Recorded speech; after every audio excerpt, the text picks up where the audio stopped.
Gina, I am so excited to be in your studio today. Thank you. It's gorgeous. I'm surrounded by your art.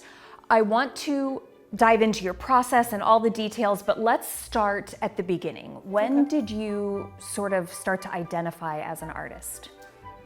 I think as a child, I thought I was an artist. It kind of started when I was young and trying, like a lot of kids, to take piano lessons, only I was terrible. And when I told my piano teacher that I wanted to quit to become an artist and take private art lessons, she was like, okay. She didn't argue. Yeah, she didn't argue. So I studied in a private studio for about 5 or 6 years.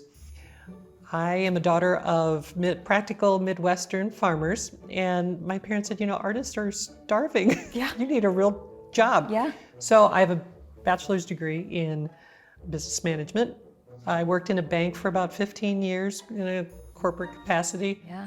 You mentioned that, as a kid, you took classes for several years, but how do you then bring that into adulthood and sort of learn what you need to know in terms of, I'm looking at these incredible pieces and I'm thinking, wow, how do you learn to do that?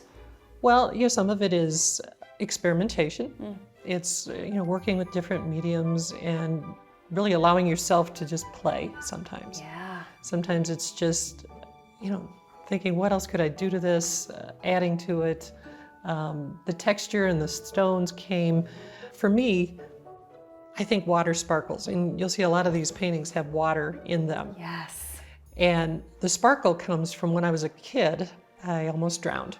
Oh my gosh. And underwater, I was, struggling to get to the surface, and I could see the sun sparkling in the water above me as I was trying to get to the surface. Yeah. So even today, when I see water, I see the sparkle. So you'll see a lot of water that has some sparkle on it. Mm-hmm. And at first, one of the landscapes I was working on, it was actually a seascape. In the foreground, it was, the sand and some rocks. And so I used some crushed mother of pearl, and it's like, that just really added a nice little touch and some sparkle. Yeah. And it kind of grew from there. And once we were on vacation in the Southwest, and we went to a rock shop, and I was just, it was like a candy store. I'm thinking, well, what if? Yeah. And sometimes it's just that freedom to play with materials. Yes. When did you start thinking, okay, I want to do this full time? And was it 5 years ago, or were you ruminating on that for a while? I think I always wanted to do the artwork in my studio for a long, long time. Some of the paintings here, the older ones, they have dates on that are like 1976. I was a teenager when I was painting. So for some reason I kept those. I think I was thinking I was always going to get back into it. That's amazing that you kind of always knew. Tell me how you describe yourself as an artist. Like, what is your aesthetic? I would say I'm a mixed media artist. I primarily work with acrylics. I embellish my paintings with semi-precious stones, glass, mica for sparkle.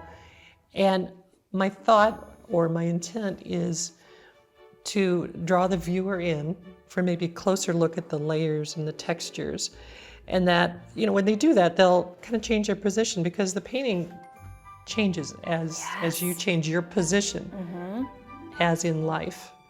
Because when we look at our life circumstances in different angles, we see different layers and different textures. Yeah. And so, if anything, that's what I'm hoping my work does, is helps prompt someone to maybe question their own realities. Wow. Does it feel like a big responsibility to make a painting say so much? Yes and no, because everyone has their own take on what a painting means to them. Sure. And what it means to me might be different than someone else. Yeah. I was in a show and someone had to have a painting, and it was a childhood memory of theirs, but it wasn't the same thing for me. But that's how art is. It speaks to the viewer. Yeah. I want to talk a little bit about the logistics of adding the texture and the gemstones to your work. As you mentioned, it draws you in, so I kept getting closer to these pieces, and I'm thinking, how how do you get them to stick? What do you put over the is it resin? Tell me all your secrets. There are a number of different adhesives that I'll use, and I'm not always using the same one. It really depends upon the painting or what I want that end result to be. I have used the two-part resin when I want the water to look wet and I want the stones to look like maybe they're underwater. And then other times I'm using like E6000. That's a real strong glue. Yeah. I've even used Gorilla Glue, believe it or not. But the nice thing about Gorilla Glue, it expands as it's curing. Yeah. And I would push more rocks and gems into that, so it became part of the texture and part of the background. Oh, cool. Okay, now when you go to start a painting, what does that look like? Are you working from a photo? Are you working from memory? Do you know how you want the painting to end up at the beginning, or does that change? It really depends on the painting. The painting behind you. Started out, I just wanted to do a really soft, fluffy sky. And I was just gonna have some marshland in front of it. And as I painted, childhood memories, came flooding back. And it's like, there should be some cows. So we've got black Angus steers. The family farm was red, or barn was red, and a silo. So if you've got, the cattle and a barn, you're gonna need a barbed wire fence, and usually those are broken down. So I've got a broken down fence, and there's morning glory climbing on it, and that just totally grew and developed as I painted. Wow. Sometimes I'll use a photo. Sometimes, someone will commission me for a favorite vacation spot or painting of something. So yeah, I'm using a photo.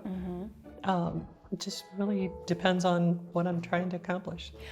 How do you discern what type of painting you are going to do? If it's just for you, it's not commission work, what makes you decide between a landscape or something more abstract? Is it just sort of a matter of mood? Can you look at your paintings and go, oh, I can tell what mood I was in that day? Sometimes I'll look at my stones and I'll think, what can I paint to use these stones in? Sure. So sometimes the rocks are the inspiration. Other times there'll be a season or a setting or something that it's like, oh, I've got to paint that. Yeah. And then I'll figure out what gemstones I use that go with that painting. And what is most inspiring to you? What makes you want to get into the studio and get to work? I'm an outside nature lover. So if I have bird feeders, I have flower beds, we're out in the country. It could just be a walk out back. But truly, it's nature. Yeah. Nature's what inspires me. Yeah, I can see that. And it's clear that you spend time in nature because you can see it with all of your colors. They look so accurate. Do you ever start a piece and it doesn't feel accurate, or it's just not going Sure. the way you want it to, and what happens then? Paint over it. And that's what you're allowed to do. If you don't like how something's going, just start over. Yeah. I mean, there's no harm in that. I'm not afraid to either pitch or start over. One of my paintings, and I don't have it here, it's called Letting Go. It's a picture of fall. And it's a reminder that letting go can be a beautiful thing. When the trees are dropping their leaves, that's a beautiful thing. Yeah. Let go. So if something's not working out, go on to the next thing. Oh, I love that. What is the hardest part of creating for you? Sometimes letting go. Part of your soul is in those paintings. Yeah. And I love that someone else appreciates it and wants it for their home, but then sometimes it's like, I left a big hole in my studio or what have you. Yeah. And in your heart, I would imagine, because so much of you is in it. What have you learned about yourself through art? I think it has a lot to do with perspective. I talked about looking at things from different angles, from the difference in perspective, and I think I try to do that in life. There's so many social issues out there right now, and if everyone could just step back and maybe look at it from somebody else's point of view, I think things might be a little different. Wow. Okay, I'll wrap up with this. What is the best part of putting your art into the world. You mentioned that sometimes it's hard to let go. So what is the joy you can find in that?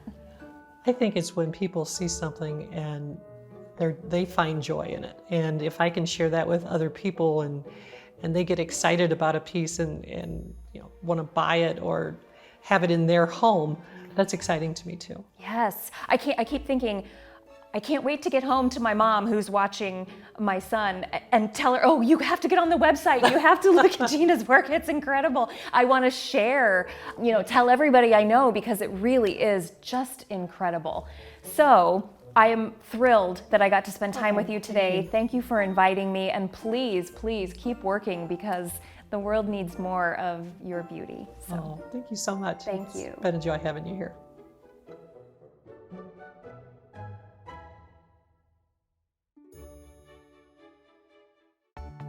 Arts in Focus on PBS Fort Wayne is funded in part by the Community Foundation of Greater Fort Wayne,